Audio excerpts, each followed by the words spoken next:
I remember the day I first saw Emily as vividly as if it happened just a week ago. My name is Mark.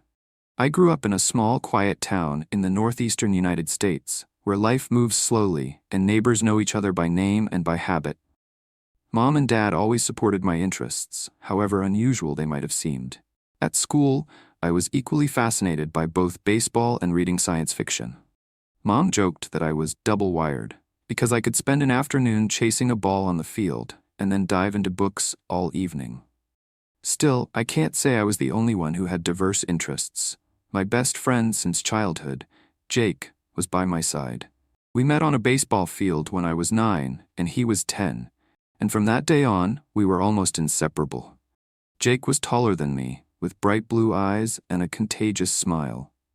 Even in elementary school, I noticed how the girls looked at him with admiration, but he didn't seem to care. His whole world revolved around sports, computer games, and joking around at any opportunity. By the time we moved on to high school, our interests started to differ a bit. I became more drawn to literature, and Jake devoted himself to sports. But it didn't tear us apart. Instead, it felt like we complemented each other. By graduation, we were practically brothers, sharing the joys of our victories and the pain of our setbacks. We finished high school and went on to the same college, figuring it would be easier to stay close that way. We ended up renting an inexpensive apartment not far from campus, sometimes sharing it with other acquaintances so we could save on rent. I enrolled in a program related to art and literature. Jake chose sports management. Sometimes I was surprised that our small hometown managed to nurture such different ambitions in the two of us. Yet we remained best friends. Over the years of living together, we saw each other in every life situation, how each of us handles stress, our habits at home, even the most annoying quirks, and still it felt like everything was normal. That's how close we were. During my second year, I had less free time for fun because I got a part-time job at a local bookstore near campus. I've loved books since childhood, and the chance to talk with readers, sort through new arrivals, and just be around literature gave me real pleasure. Meanwhile, Jake was still obsessed with training. He even joined our college's football team. We often joked that my book job and his gridiron drills sounded like two parallel worlds. Still, every week we managed to get together, chat about how things were going at work, how his latest game turned out, and which people in our circle had started dating. One weekend, after finishing a shift at the bookstore, I stayed a bit longer to look at the new stock, partly to see what I might recommend to customers, partly out of my own curiosity. I was browsing the blurb on a contemporary novel when, a short distance away, I heard a young woman arguing with the manager about how a book's cover could repel readers, even if the story inside was remarkable. There was something in her voice, passion, confidence, that grabbed my attention. I glanced over. She was about my age, with short brown hair and an inquisitive look in her eyes, gesturing emphatically as she made her point. I couldn't help chiming in, mentioning that sometimes books gain a second life when reissued with a new cover. She turned, looked at me, and smiled as though we were already old friends. That was Emily. As I found out, she was a year younger academically, and though originally from another state, was planning to transfer to our university for a visual arts program. We started talking about literature and why it's important not to judge a book by its cover alone. We chatted for about half an hour right there by the shelves, and then decided we should move to a calmer place, so we went to a nearby cafe. That evening, I was amazed by how naturally we clicked. Emily talked about her dream of becoming a director and shooting indie films inspired by her favorite novels. I shared that I was thinking about writing a novel of my own someday, maybe even collaborating with a director who'd want to turn it into a movie. She laughed, joking about, "Imagine if I direct your novel adaptation and we win an Oscar?" And I just played along, feeling a subtle excitement inside. A few days later, we met up again. This time at her suggestion, she asked if I could recommend any books on cinematography, though our bookstore had few of those, and we ended up roaming through various shops, discussing everything from art house classics to Hollywood blockbusters. I felt, for the first time in a while, that someone understood my fascination with stories and had similar enthusiasm, yet wasn't exactly like me in personality. She balanced me out. Emily had a way of joking that pushed my imagination further, and I'd riff off her stories into silly scenarios. We laughed like kids as we strolled around the quiet streets near campus. That's how our story began. Officially, we became a couple of weeks later, once I finally got the courage to ask her on a proper date. Though in truth, we were already spending most of our free time together. I realized I was falling for her. Her creative drive, her conviction in her own artistic potential, and her fearlessness in exploring new things drew me in deeply. She also made it clear she saw me not just as some guy shelving books, but as someone brimming with ideas and an ambition to craft stories. Eventually, it was time for Emily to meet Jake. I thought they would get along well since he loved talking with people and she was always open-minded. One day, I brought her over to our apartment. Honestly, it was kind of a mess. There were always sneakers scattered about, textbooks and sports equipment laying everywhere. Jake had just come from training and was still in his athletic clothes. When he saw me with Emily, he happily greeted me. "Finally, you brought someone over. I was starting to think you were going to marry those books of yours and never date a real person."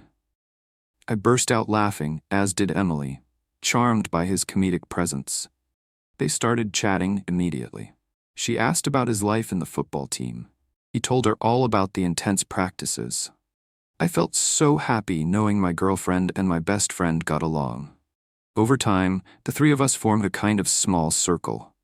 Sometimes we went to parties together, often with Jake shining like a star in any group and Emily matching him in wittiness. I would mostly step back, toss in a comment or two, and just enjoy their banter. We became known as a trio around campus. Wherever you saw one of us, you might see the others, whether that was at the practice field, the dining hall, or our cramped apartment. Jake joked that if Emily ever became a famous director, he'd demand at least a cameo in her movies. She cheerfully promised, and I quietly told myself how great it was that we were all on the same wavelength. But time passed, and academic pressures mounted. I took on extra shifts at the bookstore because I wanted to save some money for the summer. I had plans to surprise Emily with a trip to New York. I'd been there with my parents, but she dreamed of seeing the city's lights and art museums. Meanwhile, Jake practiced even harder to secure his spot in the starting lineup, and Emily was balancing her own classes plus a side gig at the student center, where she filmed short videos for the university blog. We could no longer spend as much time together as before, and more often, it turned out that I'd be at work while the two of them went somewhere. Maybe a match, maybe a cafe near the library. At first, I was actually glad. Emily wasn't bored, and she had a friend by her side, someone I trusted. But soon a strange feeling crept into my mind. Now and then, I felt a slight twinge of jealousy, like returning home to find Emily had spent the entire day with Jake, seeing something fun around campus. They'd come back together, giggling about some inside joke.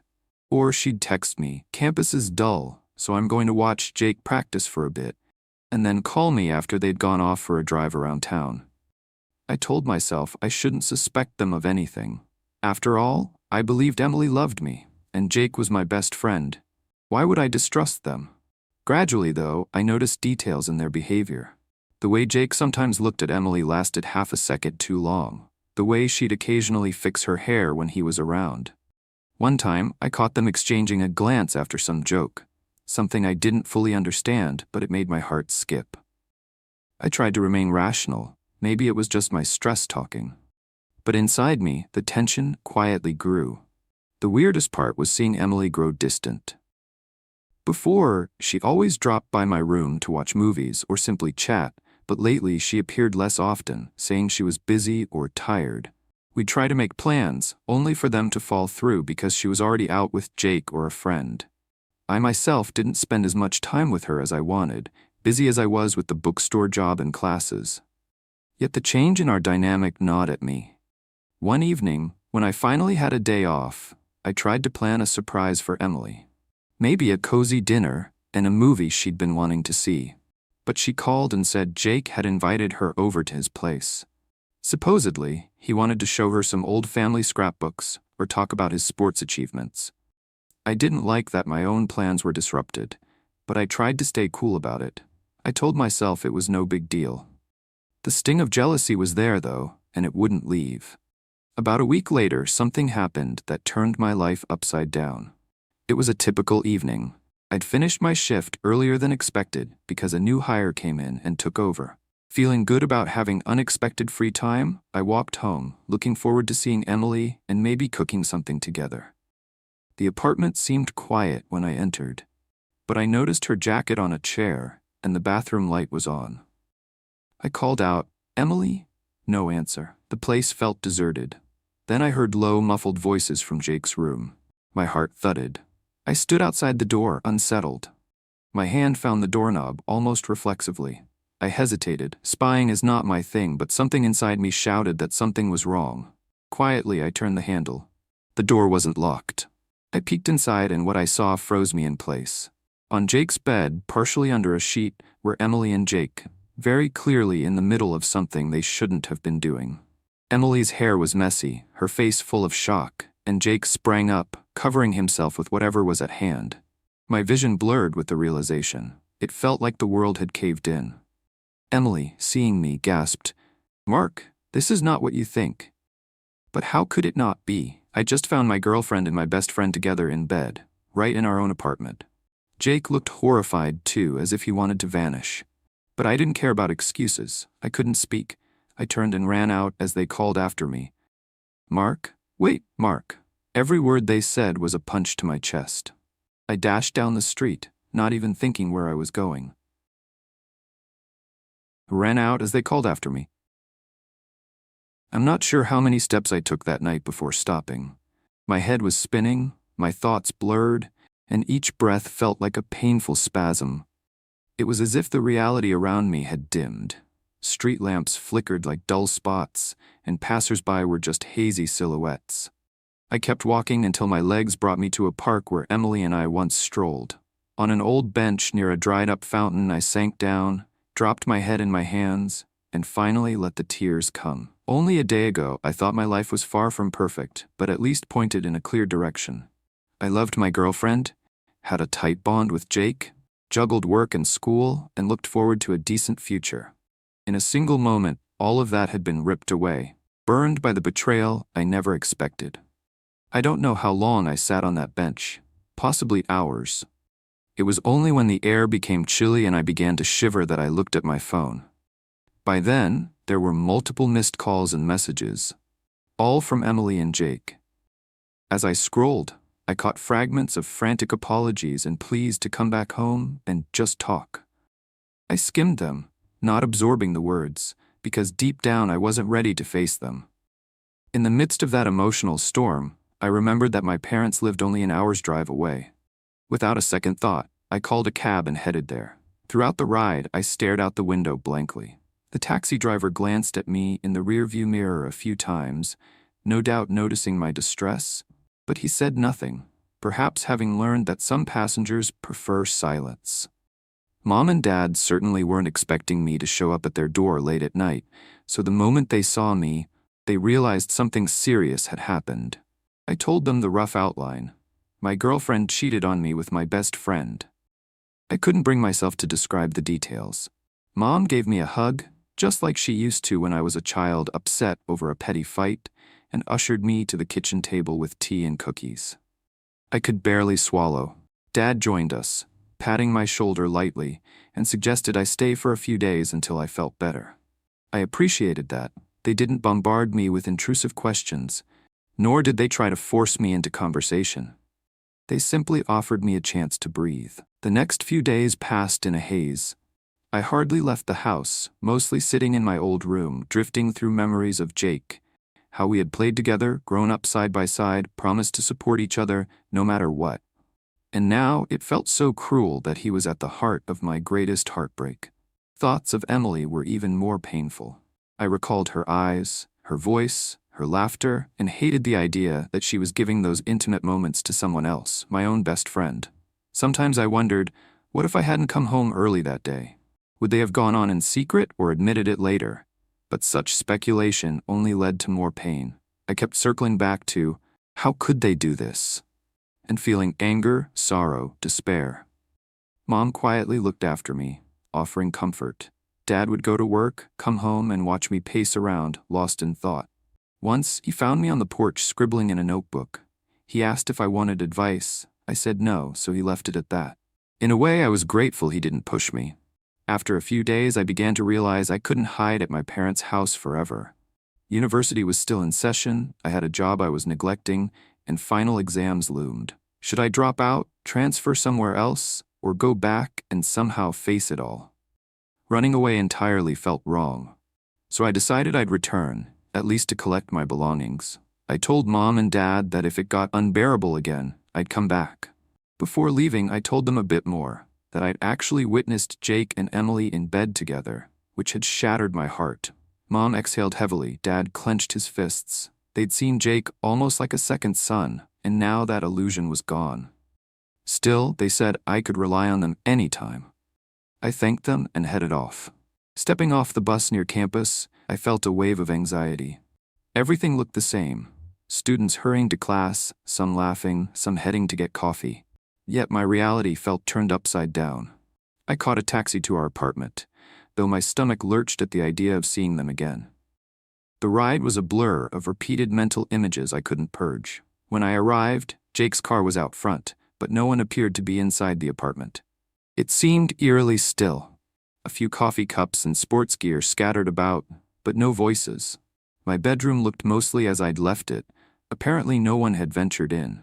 I began to pack my stuff into boxes, not sure whether I'd ever come back. Then I ventured a look into Jake's room, noticing a half-filled sports bag, as if he was moving out too. This triggered a mix of emotions in me. Relief that we wouldn't have to share the same space, but also sadness that our many years of close friendship were now just gone. I was about to leave when I heard the front door open. I froze, not sure if it was Jake or Emily. It was Jake. He stopped short upon seeing me. For a moment, we stared at each other in silence. The air felt thick with tension. Eventually, he asked quietly, "Mark, didn't expect you here so soon. Are you okay?" "Okay?" I repeated, with a bitter laugh. "After seeing what I saw, you're asking me if I'm okay?" He looked away. "I know I messed up. This is all on me. I wanted to talk, but you ran off that night and never answered my calls." My anger flared. "What's there to talk about? That you slept with my girlfriend under our own roof?" He winced at my bluntness. "Trust me, I never wanted this to come out like that. I never wanted this to happen at all." "But it did," I said. "Why, Jake? We were practically brothers." He took a step closer, but I recoiled. "I'm not expecting forgiveness," he muttered, "but I have to say something. I wasn't out to betray you on purpose. It all started when she—" "Stop," I cut him off. "Don't you dare blame it on her. I know she's no less guilty, but you had the power to stop it." He looked pained, unable to form a reply. I snapped, "I'm leaving. You and she can do whatever you want. If I need anything else, I'll come back when neither of you is around." He nodded, murmuring, "Mark, I'm sorry." But I was already heading out the door. No satisfaction filled me as I walked away, just the crushing desire never to see him again. Every second near him was like salt in an open wound. I wandered the streets aimlessly until I found myself at a cafe that Emily and I once frequented. Memories crashed in, making me picture her grin, the light touch of her hand, the scent of her perfume. I asked myself over and over, how long has this been going on? Did she ever love me if she could do that with Jake? For the next few days, I slept on my classmate Brandon's couch. We'd met through literature courses. While we were never super close, he saw I was in crisis and offered help. He gave me space, let me stay as long as I needed. Now and then, I'd try to confide in him. He was shocked that Jake, that friendly, easygoing guy, could do something so cruel. I shrugged. Yeah, I guess people can hide sides of themselves you never see. But my thoughts kept drifting to Emily. Despite everything, I still loved her. It hurt to imagine her betraying me, yet part of me pined for her presence. She sent me text after text, some lengthy, filled with apologies, regrets, confessions of confusion, pleas for a chance to explain. I never replied because it felt like ripping open a wound. A couple of her messages seemed especially desperate. "Mark, please, I know I burned all bridges, but just talk to me at least once." My heart twisted at her words, but I remained silent. And classes marched on. the threat of exams forcing me to attend lectures so I wouldn't fail out entirely. By day, I was a zombie, scribbling half-hearted notes, failing to truly listen. In quiet moments, my mind replayed that scene. Jake and Emily in bed. It felt suffocating. Then one day at the library entrance, I literally ran into Emily. She was coming in while I was heading out, and we bumped shoulders. Her face showed shock and heartbreak. I tried to walk past, but she grabbed my hand, saying, "Please, just hear me out for a minute." "Let go," I muttered. "Mark, I know I don't deserve your attention, but let me say something." People around us were glancing over curiously. Finally, I pulled my arm free but stayed put, my heart pounding. She rushed into an explanation. "Mark, I did an awful thing. I don't have any excuse, but you have to understand. I never planned to betray you. It just happened. I was missing your attention, feeling alone. Jake was there for me. I'm not trying to excuse either of us. We're both guilty. I'm so sorry things went this far." I stood, fists clenched, a dozen furious replies hovering on my tongue. "What do you want from me?" I finally managed. She teared up. "I want you to know I still love you. I realize now how much you meant to me. What happened was a huge mistake. A mistake?" I interrupted. "A mistake is dialing the wrong phone number or forgetting to turn off the stove. You slept with my best friend." She wiped her eyes. I know. There's no worse betrayal. I deserve your hatred. But will you at least let me explain? Let me talk to you face to face, please?" I stared at her, remembering how I used to see trust in those eyes. Now it was replaced by guilt and panic. For some reason, I gave a small nod. "Fine. Not now. Text me and maybe I'll show up." I turned away, not waiting for a response, fighting the swirl of emotions. That night, sleep wouldn't come. My mind wrestled with whether to meet her and hear her out. A part of me needed that closure, to confirm it was real remorse, not a flippant fling. Another part screamed, "Don't torture yourself." Eventually, I decided it might be the only way to move on. So a day or two later, I got a text from her, suggesting we meet at the same park we once strolled through so happily. I showed up, my stomach churning. She sat on a bench in a secluded corner, arms around her knees, staring at nothing. Upon seeing me, she got up, took a faltering step forward, and we both paused.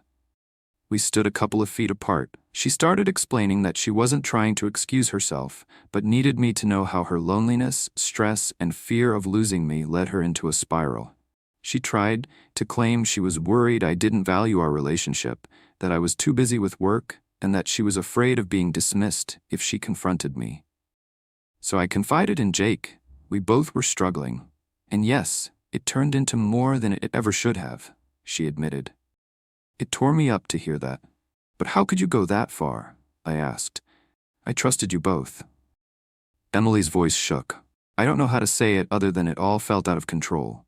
"I'm to blame for not ending it earlier. In that moment you walked in, we never expected you home so soon.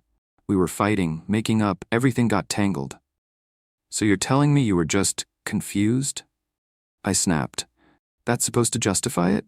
She sobbed, stammering that she knew no words would fix what she'd done, but that she still loved me and regretted it more than anything. I felt tears in my own eyes, but only pain. No relief. I told her I didn't know if I could ever forget that scene in Jake's room. She understood. We talked in circles, neither of us sure how to heal the massive rift. By the end, I walked away with a hollow feeling. I realized I didn't have it in me to forgive, at least not then. The betrayal was too deep. Yet I didn't scream or curse at her. I was just numb. She tried to say she'd do anything to fix it, but I couldn't see a way forward. "Maybe time will give me perspective," I said, "but for now, we're done." She nodded, tears on her cheeks. I spent the next few days trying to piece my life together. I was still crashing on Brandon's couch, which couldn't last forever. I found a small room to rent in another dorm, packed my few possessions, and moved. Anything was better than going back to that apartment. I tried to bury myself in academic work, finishing assignments and prepping for finals so I wouldn't drop out altogether. Every night, though, I had to fight off recollections of them in bed, or of better times that made me grieve the future we'd all lost. Jake texted me several times, claiming he wanted to fix things, or at least talk. I ignored him. I heard from friends that Emily and Jake didn't stay together, so apparently all they got from this was heartbreak and a ruined friendship. Somehow, that made it hurt more. Everything was destroyed, and not even for a real long-term bond between them. As weeks passed, the pain lessened from a stabbing agony to a dull ache. I could recall Emily's smile without breaking down, though it still stung. On restless evenings, I replayed so many memories. The first time we chatted in the bookstore, the nights I spent laughing with her and Jake, all the silly times we planned our summer together. Now it was gone, replaced by an uncertain future. My only recourse was to keep studying. Finals came, and to my surprise, I did well. Maybe heartbreak had forced me to concentrate on at least one stable goal. By then, I'd secured a short summer internship at a publisher in New York. I decided to go through with it. Even though it had been intended to be a special trip with Emily, I saw it as a chance to get out of town and find something new on my own. A few days before I left, I heard from a mutual friend that Emily, too, was moving away, perhaps transferring schools or heading west. Jake was reportedly staying but had trouble staying on the football roster. The news just saddened me. We three could have had a bright future in our own ways, but we were done. Betrayal had ended any hope of normalcy. It felt like my life was now split into before and after that moment I walked into Jake's room. Sometimes I woke in a cold sweat from nightmares replaying it, but gradually, the rage and desperation shifted into weary acceptance that I had to keep going. On the morning of my departure for New York, I packed my suitcase and stuffed my backpack with books, stepping out of the dorm building. It was a sunny day, and for just a second, I imagined that Emily and I were heading off together. But that was only a fleeting fantasy. There was no us anymore. Sitting in the taxi to the train station, I looked back at the campus in the rearview mirror. This year had broken my faith in unshakable friendship and love.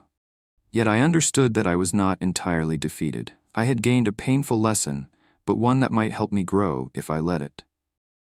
As the taxi picked up speed on the highway, leaving familiar scenery behind, a quiet sense of resolve started to form. Maybe someday I would be able to recall all this without bitterness or tears. Maybe time, distance, and new experiences would gradually heal the worst of the wounds, though a scar would surely remain to remind me that trust, once shattered, doesn't mend easily. But I still had my own life, my dreams, and my willingness to write, to create, to move forward despite everything. And that, at least, was something no one could take from me.